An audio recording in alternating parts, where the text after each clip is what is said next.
Hello and welcome to another episode of the Real Talk and Revenue podcast with myself, Francesca the accountant, and Jordan the therapist. We bring different insights to help develop you as a person or in your career or as a business owner. We help develop your income streams and be the best you can be. Today's episode is sponsored by Wraparound Consultancy, and I'll tell you more about them later. Let's get to the episode. I did a PT, didn't I, as well? So Did a what? I went PT with her. Oh, yeah. Yeah. Oh, is that good? Yeah, it was really good. Yeah. So let me just, I've got notes, but I'm going to do, I think I said I was going to give updates on my bloody bloods, didn't I? Yeah, you did, yeah. Yeah, I've had them sorted. Right, striving for more. Power of pain for people. We're episode 51. That's crazy. We didn't even note our 50. We didn't even say, like, episode 50. No, but we'll do that on social media. Can I just give some feedback? So Yeah. I rarely ask for feedback, and if you do, you tend to get decent feedback if you ask for it. But this is Yeah. unasked feedback. Yeah. The lovely Alex, she says, can you do more than one every week? Oh, more than one episode? Yeah, because she really enjoys it on a morning walk because it perks her up for the day. Oh, that's so nice. How nice is That's that? lovely. You know, because we're so in it, Yeah. we're never going to look out of it and go, actually, that's a decent episode ourselves, aren't we? No, that's true. And even though we like our chats, and the reason Love we it. did a podcast about, like, on our chats is because Yeah. we thought, oh, the people, because we came away feeling better, didn't we? Like, energised. Mm-hmm. So we were like, oh, maybe other people might feel the same, because we're talking about things that, like, we want to hear about, sort of thing. It's so true. That's lovely. Genuinely, anyone listening or any new listeners, we had our monthly catch-up, that's genuine, from 2019, 2020 times. Mm-hmm. And we both left wanting a bit more, Yeah. looking forward to the next one because we talk like this. Yeah. And then to find somebody that you can be your true self and share your crude, funny, And your deep, quirks. your quirks, Yeah. all sorts of your personal life as well as business. We obviously spoke business, and you was there for me when I went through that breakup with my business partner, rang you up about it. And we're very different in our approaches, which we laughed about it the other day. We're so different in, like, approach-wise, aren't we? But then, like, very similar personality-wise. Yeah. And I love that. And I think that's really good for anybody to have, like, a spin of both. So I'm just so happy. And it's Alex at AB Therapy. She's such a wonderful person. So and nice. I think I said this to you the other week, Jordan, that I know if I speak to any business owner, I know straight away whether they're going to make it or I've just got a good inclination of what they say. Yeah. And I just love it. And I knew she would do so well. That's so nice. You can just tell the people that are a bit genuine, they care about what they do. Yeah. The customer care as well. And so I just was so happy yesterday when she said it. That's lovely. Yeah. So that was a good, nice thing. Yeah. But, bloods. Yeah. I don't know if I've told you this yet. Randomly, I've got high cholesterol again. I saw on one of your posts. Oh, yeah, when we I'm telling everyone. Yeah. But you said you've always had, like, raised cholesterol. Is that so right? I had a test, and I think I remember them saying, oh, you're borderline high on your cholesterol. Yeah. And I was only 31 or 30 at the time. It can be genetic.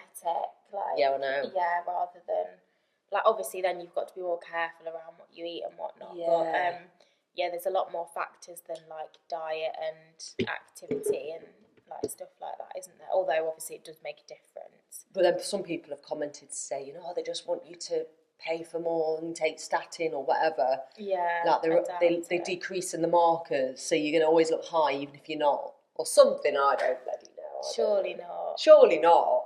Because it'd be the same if you went to your GP, wouldn't it? Like, and had them done, like... I am going to do that. You could easily do. I know, but they didn't check my hormones. That's annoying. Yeah.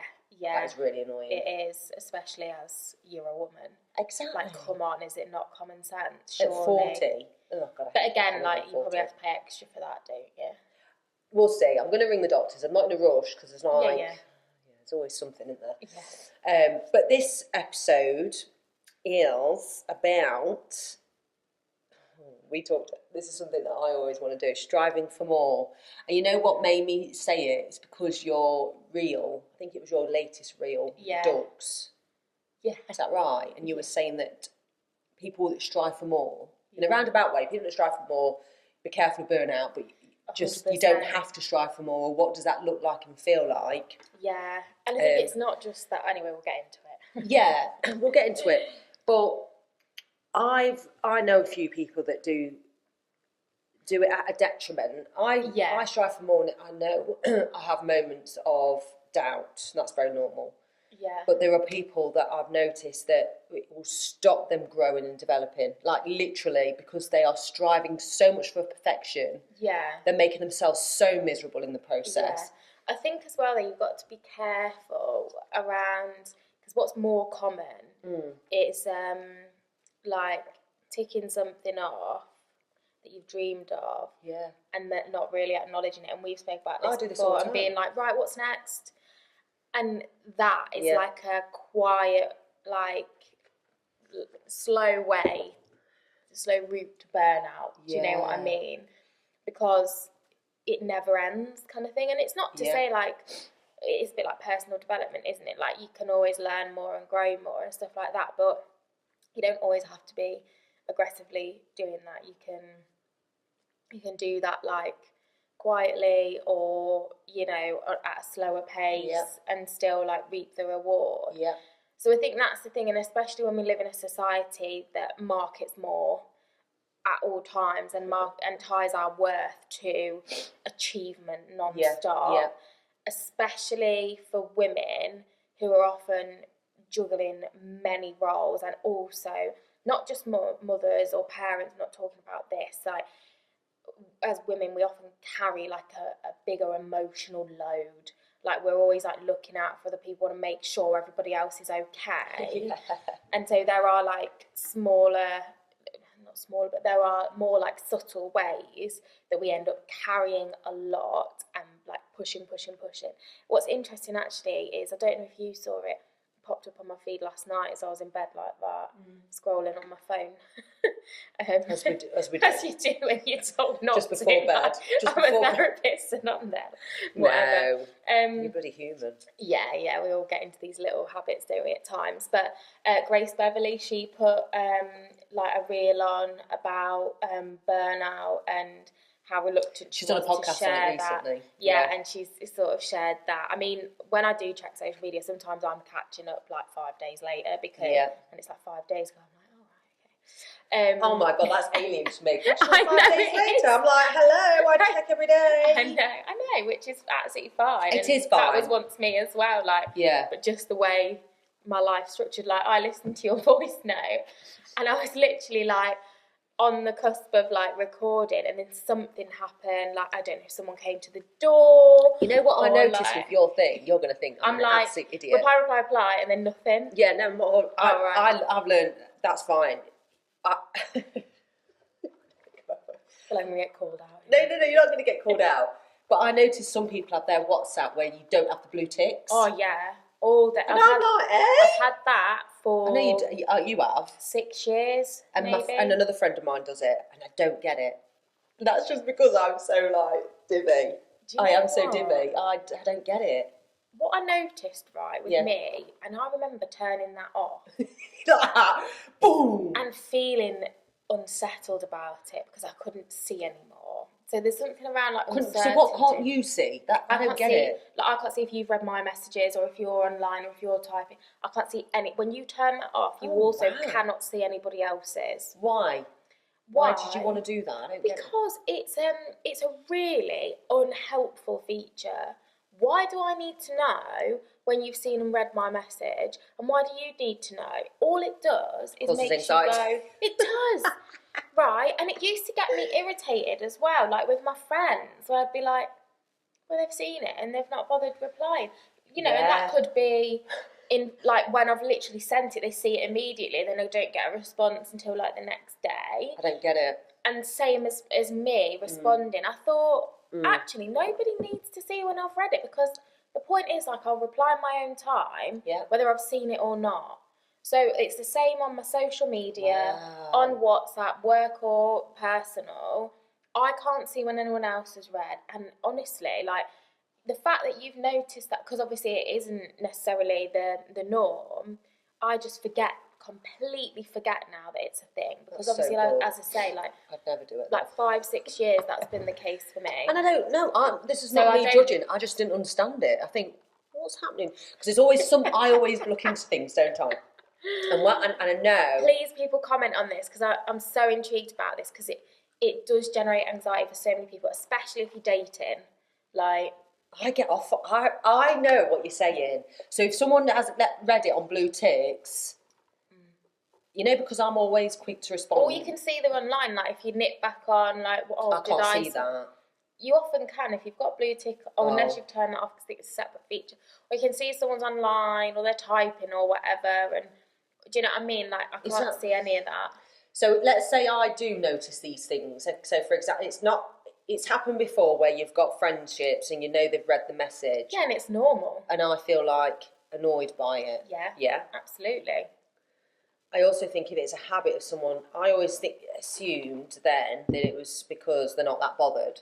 Oh, maybe it is a bit of that as well. There is an element, because then you can see them hanging about social media and posting their story. It's really like so toxic, isn't it? It is. But I'm not fazed by it, because I have to do that mental work straight away. Yeah. It's something that I've like totally let go of. Yes, that I used to be bothered by. And so that was part of, I guess, like a bit of an experiment with myself, like knowing that it wasn't serving me in any way. Like, all it was doing was annoying me, making me anxious, making me feel shit about myself, you know. Because interesting, but yeah, I suppose. Not all the time, but at times, do you know what I mean? It could be any one of those things. You're not the only one that feels like that, I know that. You know, because you think, well, why? How come they're reading it and not replying? Like, and then it like might, for somebody that is an overthinker already, it might be like, have I said something offensive? Yeah. Or have I, like, whatever? And I am an overthinker. Always the case, but it could have been a lot of the time for one reason or another. But yeah, now it's not something I bother about at all, because I'm so used to it. Yeah. But one of the things I do think about is that obviously I have someone do my social media for me. And so I won't have replied to messages. I'll have Instagram messages in my inbox unread. And then, like, she's posting on my social media, so sometimes I think, oh shit, like, I've not responded for like 2 days, and there have been posts going out, so people probably think I'm like so ignorant, but I'm not. Like, it's actually not me posting it. I know. You know Do you know what? I mean? And part, like, obviously, there's a bigger part of me that thinks that's not actually my problem. No. Not in a horrible way, but in the sense of like, I've done most of my work in that kind of thing, even though it still pops up every now and again. And a lot of people need to do their work in that area in the age of social media, when you can see much more than you ever could before. So it opens the door for you to like get anxious, obsessed, feel offended. Do you know what I mean? Yeah, like, I do. And again, like, we're dropping into social media again, but because it is a really big thing, and there are so many parts of it that can be like helpful or, you know, not. So I would never fall out with anyone for not responding immediately or whatever. Yeah. I do find, I don't know, someone at our age as well, I think you have more of an understanding when you're at school. Oh, could you imagine?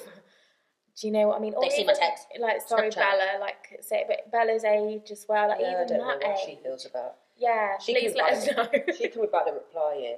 Yeah. But they have so many platforms open, don't they? Yeah, but you know, when there's also just like your peers are everything, your friends are everything, like, I imagine it feels much more scathing at that age.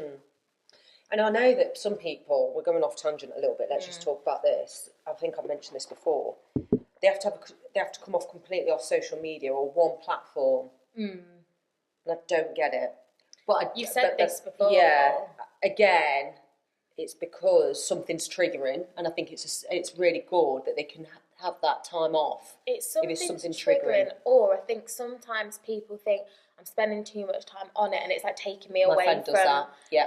Something else that I want to prioritise. Yeah. It's a little bit like people, you know, if you're trying to be a bit healthy or whatever, some people can have like chocolate and crisps and stuff in the house and not touch it, and the same with alcohol, I suppose, and other people can't. So it's the same kind of mechanism, isn't it? Some people, like, it's off the phone, and for some people they're like not going on that, or they might turn notifications off.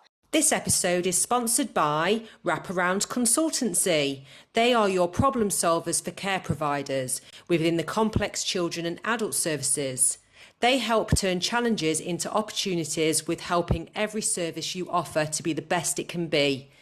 They deal with crisis management, behaviour and risk support. They also deal with growth strategy to building strong foundations. They even offer emotional and therapeutic support.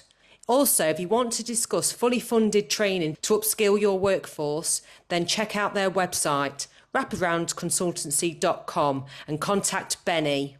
But I don't have notifications on I the don't. Instagram and stuff. And that's not because I'm like, I don't like it. Like, obviously, I'm a bit funny with social media, but it's because I get overwhelmed and overstimulated quite easily. So if I've got too many notifications, I'm that sort of person. Not so much now where I don't like having like 100 unread emails or whatever, you know. Like, you look at George's phone, right, and on his text messages, it's like 78. What? Do you know what I mean? Just like know. not read or like not, and it's probably like random promo things or. I just don't But he's understand. not opened it and cleared it, and I'm like, why is that? I don't understand people that don't reply or don't reply to a quote just to say no. Yeah. No, George's isn't work. It's just like they're causing their own stresses though. Not necessarily even responding to an event. Yeah. So I'm not going to name names, but even setting up someone to do an event that they didn't want to do anymore. They didn't let the person know, so then I had to get involved. Yeah, I don't get that. I don't get it. Or even I don't. They're causing their own stress because they know it's a burden that they've not responded yet. So just frigging respond, man. Even, do you know what as well? Like, even when I get quotes for things, personal or professional, if I don't want it, I always get back to the person and say, actually, you know, I'll go with something else, but thanks so much for your time. And you don't have to do that. Like, I know you'll get a quote, and like some people are like, I might not hear back. Equally, after I have like a call with someone, they'll say, like, I'll be in touch, and then sometimes they're not. And I absolutely I'm like, no problem. But for me, I think it's good to just hear back, so it's not hanging, or so they don't keep getting in touch, like just checking in as you would do. Yeah. I'm just like, no, thank you, or we're gonna leave it for now, or do you know what I mean? Just. Yeah, I don't know. Cap it off a bit. I suppose a response or a reply from people, friends or new friendships or people, you know, where they come across keen. I love a keen person, but that's because I'm so keen. I really get off on a keen person. I don't know, if someone, like a friend or something, that's really like weeks on end not replying, I don't get that. Yeah, I've got friends like that. Does it mean they're bad people? I'm no. obviously, just to, we're not falling out with anybody. No, it's just different personalities, different ways of like managing your time, prioritising. And I think sometimes it is a reflection on, you've got to be careful like how I see it, but sometimes it is a reflection on like where you are in their priority list in terms of friendship. So I've got a friend who like I might see once or twice a year, and you're at the bottom of the barrel then, surely. Well, I am really, in the nicest way possible. Scraping the barrel there, love. That's hilarious. In the nicest way possible. Yeah. She doesn't live local, like, and she's got a group of close friends, and I'm outside of that. Like, we met in a different kind of situation, so I consider her a friend still, but she's not my closest friend, and I'm not her closest friend. Right. And trying to pin her down for a date to meet up, like, I could message her twice, like, no response, or one response 3 months later, and then no response, like, and it's just the way it is. But so there is a truth in, like, if they're not getting back to you for weeks, and then like they're not rushing to see you, are they? So there is a truth in that. And then you'll have friends where it's easy peasy, because like me and you, like if I message you like, can we go for dinner, I know you'll make time for me, and vice versa. Without like, even a moment. It's not hard. It's not like, it is a bit, let's get the diaries out, but it's not like we're just like, that'll do. Yeah. Is it easier because we live like in the same town? Probably, because we're not having to drive an hour. Yeah, no one wants to drive an hour, and I also think you can make it work if you are an hour away. 100%. Like, I've got friends, that are like an hour away. Like my friend Maddie, I think you've met her before. Yeah. Like, she lives near Sheffield, and we don't see each other every month even sometimes, but like a good few times a year, and it's like, yeah, let's meet on that date, okay, and we follow through. Like, I can't remember that we've ever had to cancel on one another. Do you know, it's just easy. Yeah. And then some friendships aren't like that. They're hard. But again, with that, I've had to learn, like before would be like, and even sometimes still now, I can catch myself thinking, well, she's obviously not that bothered, so like, you know, maybe I'll just let it fizzle out or whatever. Yeah. But then she'll message me like, she's like, do you want to meet up this week, blah, blah, blah. And sometimes I think, well, should I? Like, because, you know, just because you're free now, there's that, isn't there? Exactly. But I always just like set my ego down, and I'm like, yeah, if that's when you're free. Yeah. And I always go and really enjoy the catch up. We always say like, let's not leave it as long, and then we leave it as long. Yeah, like, and that's I say we, like, she's harder to get hold of than I am, but it's hilarious, right? You've got to drop the ego. But anyway, let's reframe back, because there's some good there's some good like episodes coming up, so let's hold off on that. But striving for more and power of pain for people. The only reason why I'm bringing those things up is because, as we know, I strive a lot. And you've helped me realise on these episodes, funny enough, that it's okay to have a bit of a reset. Which the only reason why my path's changed is because obviously the breakup last year, which has been a great move. Only last year? It's only last year. Oh, yeah. No. Yeah. It feels like years. It's only last year. So I've gone through. That shocked me. That has fully shocked me. So the whole year, I've had to change team members, change internal software systems, develop myself as a leader, and change my vision, literally. So, and then do my high rocks and all those things in the year. So for me, it has been a case of, I don't really want to do that anymore. I don't want to do that area. I'm changing. Do you know what's making me laugh now? It's because I think the reason it feels so long is because you achieve so much in a year's period. It feels like someone else is like 5. Like, or a decade. And I'm really so happy and pleased you said that. Of course you are. That's speaking to your, like, high achievement. Ding, ding, ding, ding, ding. You know what? It's so interesting. If you don't say what you want, you'll never get it, right? Mm-hmm. This is a massive thing. I'm owning and saying out loud a lot what I don't want. Yeah. Rather than say what you don't want, I always try and say what I do want now. Because it's easy to go, well, I don't really like that. Well, what do you like? Yeah. Stop telling me what you don't want. Put it out there. Put it out there. And it is uncomfortable. It's been an uncomfortable year. But I do see more people that don't know how to slow down, for example. Yeah.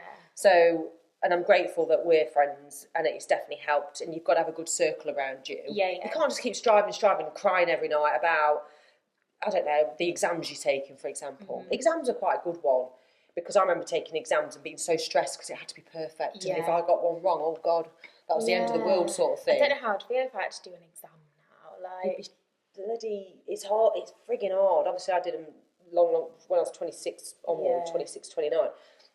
And I know of someone that does like chartered exams, and they get themselves in a hole to the point where they're really not enjoying their normal life. Yeah. Part of me thinks, well, that is normal, because sometimes you have to go all in to get the result, and you'll be like, stress is normal, but again, like, is it proportionate? Some people really make themselves ill, don't they? That's not healthy. No.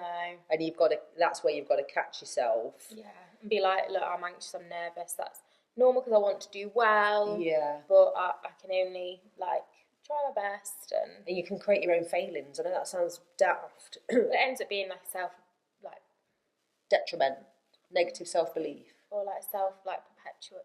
I can't say the word now. Perpetual. Yeah. Oh, self-inflicted cycle or whatever. Yeah. And it's also made me realise, I don't know why I look up the ceiling, like, help me with thinking, my mind. Isn't it? Yeah, I do that. I look to the left, look to the right. There's something in that, isn't there, where somebody, if they're lying. I was talking about this to a client yesterday when we were talking about EMDR that works on eye movement. So Oh gosh, you're really watching my eye movements. No. So striving for more. You know what I'm like. I like to strive for more. and to my own probably detriment at times. Yeah, and it can, like I say, it can lead to burnout. And I think, yeah, it's a weird one, like striving, because you can have, I think as well, like hustling and having goals are like two different things. Same as like striving and hustling. You don't have to work yourself up, like run yourself into the ground to get a good outcome. Nope. Like, and in fact, that's probably going to be like unhelpful and a hindrance in the long term. Do you know what I mean? Than having like just healthier habits, scheduling in rest and time to do things you enjoy and things that fulfill you, and to take breaks intentionally. Because, and again, I think when people have breaks from social media and stuff like that, especially like creative people, that's what it's for. It's to just get the space to be able, for your brain to be able to think and have new ideas without like the outside noise. Yeah, 100%. So some people are scared, like, oh, if I take this time, or that I'll fall behind, or, you know, I'll miss something, or the business will fall apart without me, or whatever. Yeah. And sometimes, like, you need to do that to realise that that's not the case. It's not a catastrophe, and actually it gives you an opportunity to step away and come back with like fresh eyes. And so true. do you know what I mean? So yeah, that working, you know, I guess it's like a Wall Street mentality, isn't it? Like everything kind of like filters down from like banking, because that's like the ultimate corporate, isn't it? And it's great. Like, work hard, play harder, and all that That's shit. a load of rubbish. It is absolute bullshit. I know from all the things I've strived for and done, it's been stressful, I'm not going to lie, but I did have that moment of recoup. But the last year, I had to do head down, get this shit turned around. Yeah. And that's the truth of it. And I knew at time there would be a light at the end of the tunnel, but it did get to the point where, I'm not sure if I can see the light at the minute. Yeah. Hang on, what's going on? So I have done steps to like recoup and take things and take note, and I actually shared it with the team, to be fair. So actually it's a good thing to share and be open about it. Definitely. That's the advice I can give. But I also think striving for more, a lot of people don't even attempt because they assume they can't.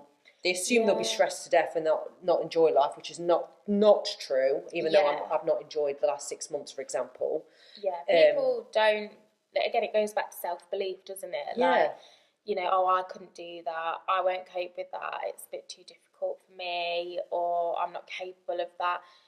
Sometimes, like, we do really underestimate our ability to cope with difficult things. Like, even in our personal life, like, oh, I don't know what I'd do if, like, I split up or I was on my own, or, you know, even, like, it sounds awful, but, like, oh, if, like, when my parents die, like, I just won't cope, I'll go to bits. Why people say that? I don't know, I think it's just like, I don't know. Again, like, they're all really hard things. They're really hard things, I'm not disputing that. But I think, like, that mindset's quite... It is. Dramatic, isn't it, before you've even done it? How do you know? They will reply to me and tell me they don't like me if I say that. I'm like, why don't you just try? Yeah, I think I've definitely done this before. I couldn't do that. And I remember, like, when I was splitting up with, like, a long-term relationship, and then I was, like, facing living on my own after, like, 7 years. Yeah, I remember. And I remember being like, oh, I don't know how I'm going to cope living on my own. Like, I think I'll be really scared. That's normal, though, isn't it? Yeah, of course. Very normal. But it's the same mechanism, isn't it? Yeah. And then I got to the point where I was like, I'm not sure how I'll ever live with anyone again, because I loved it so much. I remember saying I'd never live with anyone. I loved it so much. And still now, sometimes in the midst of having like a busy house and a toddler and stuff, get out! Remember when I lived on my own and my house was clean and calm. tidy and calm, and I had control of my schedule. Yeah. My life 100%. And obviously, like, different factors mean that then sometimes you just feel like my life's not my own. Like, yeah. But yeah, it's even things like that. You're like, oh, I don't know how to cope, and then you thrive. Yeah. It's not just like you cope with it. You thrive. You thrive. And so I think... Strive and thrive. And you've said that actually loads. I need to write that down. Can I just write that down? Strive and thrive, because I will do... I'm going to do a post about that. I do this, I have to write it down. Strive and thrive. That's a great saying. Strive and thrive. And then I start sing it. Oh gosh, yeah. Hashtag ADHD. Striving for.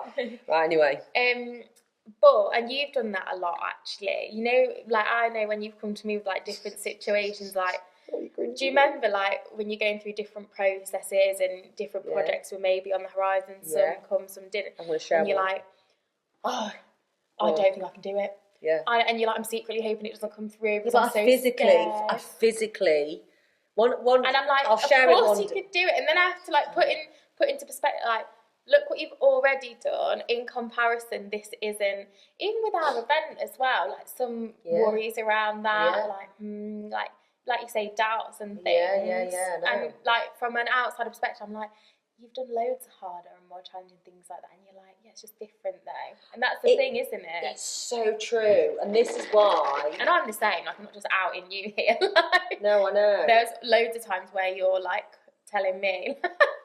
Shut the hell up. I wonder if, I'm trying to think. Oh no, we'll talk about our event next week, I think. Yeah. Anyway. Watch our space. Yeah, watch the space. Yeah, I think striving for more is obviously a really positive thing, because it's so true that you can doubt yourself. Yeah.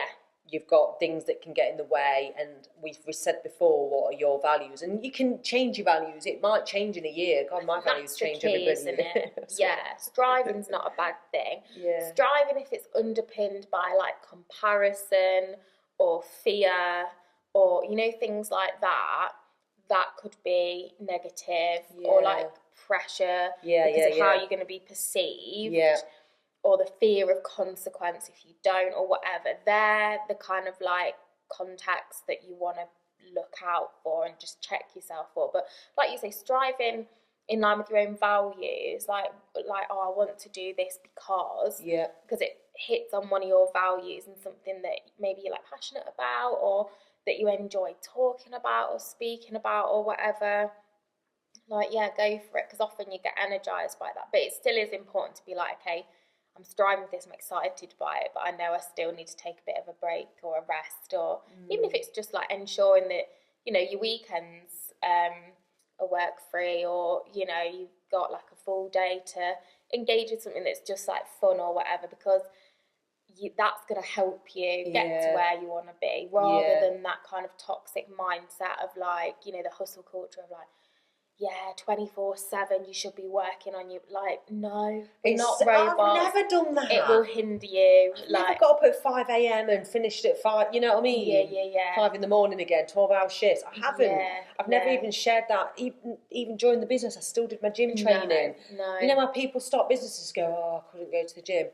I would be, honestly, and this is another thing I was going to say, the power of outsourcing. Yes. And the only reason why I know that the power of paying for others to help get to where you get to, one, you'll either pay for something, it doesn't work out, it's a lesson, or two, the lack of self-belief. So if you don't really believe that you're going to make the money back, that's why people hold back. They haven't got that confidence in themselves, which is a shame. But then should you be doing the business then? If you don't really believe in the outcome of it, you're going to really struggle.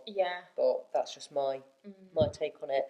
But next week, you know how we've just been bringing up friends?